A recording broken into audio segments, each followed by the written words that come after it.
If you want to be rich, then you need to start looking poor. I know that sounds crazy, right? Well, in this video, I'm going to share with you why having or living a modest lifestyle can actually get you closer to your financial goals and actually building wealth. So let's hop on into the video. A great example of somebody that looks poor but is actually super wealthy is Warren Buffett. So Warren Buffett, to those of you who don't know who he is, he's a multi-billionaire. He's made a lot of his wealth through investing in index funds. And so he has accumulated an amount of money that most people will never even think of or dream of actually accumulating. But he lives in the same house for more than 30 years. So this guy could go out and pretty much buy any piece of property anywhere in the world, but has chosen to live in the same house. And I believe this is largely attributed to the fact that he realizes that money is a tool and not a trophy. The more money you have doesn't mean the more happy you're going to be. So I believe you get to a point in your life where yes, you can have all the money and have all these assets and things like that, but it's not going to make you truly happy.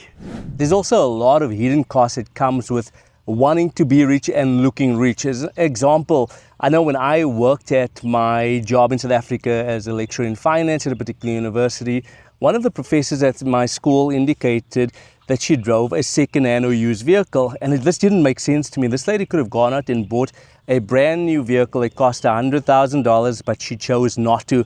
And here I was starting out my career, and I went and I bought the more expensive car at the time. Nothing flashy, it was a BMW 3 Series executive model, but I always wanted one, right? And so I went out and I bought this particular vehicle. My car payment was a lot higher than hers, but in addition to my car payment being a lot higher than hers, I had insurance payments which were a lot higher than hers. I had maintenance costs and things like that which she wasn't paying for. And so she drove a used or second-hand vehicle which cost a lot less. And when I was making these payments and my maintenance payments and things like that, she was actually taking the difference between what we were paying on our cars. I believe her car might have been paid off. But she was actually taking that money and investing. So while I was paying for my car and paying all these costs that were associated with my car, she was investing and she was actually building wealth. And I think that's an important lesson. I'm not against cars, not against nice cars, guys.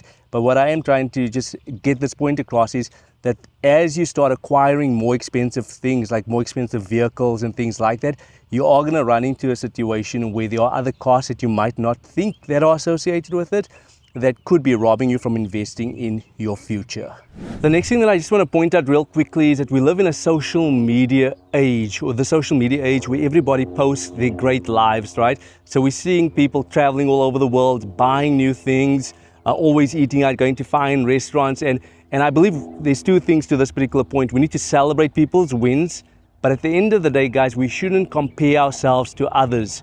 Because if you find yourself in a position where you are buying the new vehicle, or you are always wanting to eat out with friends at work or your colleagues and things like that, just to fit in, you're actually going to put yourself in a position where you might be spending money on things that you can't really afford. So are you trying to project a rich lifestyle which your budget or spending plan doesn't actually justify because you want to fit in, because you want to be compared to others, or you feel that because they can do it, you should be doing it? What you're actually going to end up doing is you're going to rob your future self. So instead of doing all those things, assess whether or not it fits into your spending plan. And if it does, go ahead and do it. If it doesn't, then it's okay to say no. Don't allow what others are doing to put you in a position where you feel under pressure to then get that credit card out, to put it on the credit card, and then to rack up a bill or a high bill and high interest rates. Because at the end of the day, you're the one that's going to have to pay for it, not them. So you don't have to impress anybody. This is your permission to say no. So let's talk about a few benefits with living a modest life. So the first thing that comes to mind is that you are going to be spending less money on a monthly basis, which you could actually then use to build wealth. You can invest, you can pay off debt and things like that. If you're not living within your means or living a modest life, you're probably going to be spending more than what you're taking, or you might even just be breaking even, but you're not going to get closer to your goal of building wealth or whatever your goals might be. At a later date, I'm going to record a video where I'll share with you how to actually set true financial goals and to assess what your financial goals are and how you can actually get there. But without goals, without a spending plan, you're probably never going to get there, because you're going to find yourself in a position where you are spending a lot more than what you're actually bringing in. In addition to that, I've got a story I'll share real quick. A few years ago, when I decided to be more modest in my spending, I actually realized that my friendship circle changed.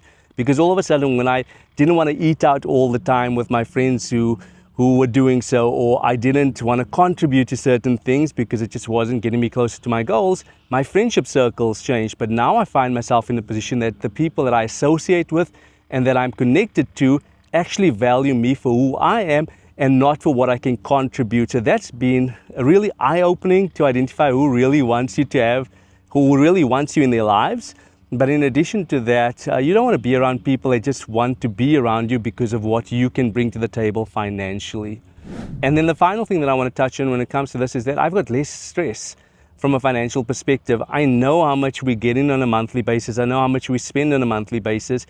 And I know that we've got more than enough. So I don't have the stress that I would probably have had if I wanted a more expensive vehicle. I've got a nice car and it gets me from A to B and it's got all the features that I want, but I could honestly say, oh, I deserve a nicer car or a more expensive vehicle, and I could go out and take a loan to buy a vehicle.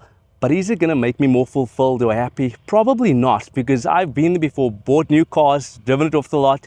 The first month it's felt great, but a month later it just becomes a car or just another vehicle, right? So I've realized that I don't need to put myself under stress like that to impress others, or even just because I feel that I deserve it.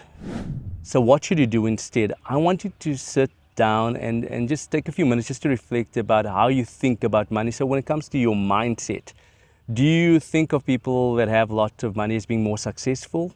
Or do you feel that you deserve certain things right now, so therefore you're going to go out and you're going to live above your means, you're going to fund your lifestyle by taking out loans? Or are you okay with gradually building your wealth? And if not, I just wanted you to sit and think about it. Why do you feel a particular way about wealth? Why do you make certain decisions? It might be because you feel you deserve it. It might be because of the household you're raised in.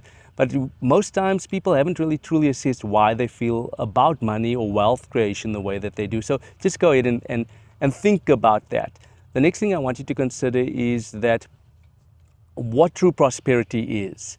And so a few years ago, I was with a friend and he told me, Lyle, prosperity is not being in the same place in a year's time than what you are today. And it didn't make sense to me at the time. But as I've gotten older and as I've matured, I realized what he meant.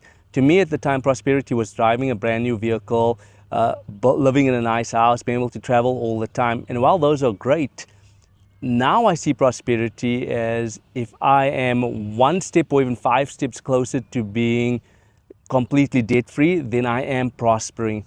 If I'm 5 steps closer to having my $1 million net worth, then I am prospering. So I want you guys to think about that and to think of prosperity in that manner. And then the final thing that I want you just to pause and to consider is about living a simple life. As I've spoken about the pitfalls or the downfalls when it comes to trying to live above our means and to please other people and to acquire all these things, compared to actually living a simplistic and minimal life. Again, not that you can't have those things, but there are benefits like investing into your future, being able to retire one day, being able to actually achieve the sort of wealth that you want so that you can leave an inheritance for your children's children. So these are the types of videos I'll be putting out on this channel, guys, where I'm documenting my journey to $1 million and more net worth. And so in fact, I've got a video somewhere on top of the screen where I share the power of saving your first $10,000 and how it's going to change your life. So for more videos just like this, where I'll teach you how to cut costs, increase your income and raise your wealth, and to live a generous lifestyle, don't forget to subscribe to the channel.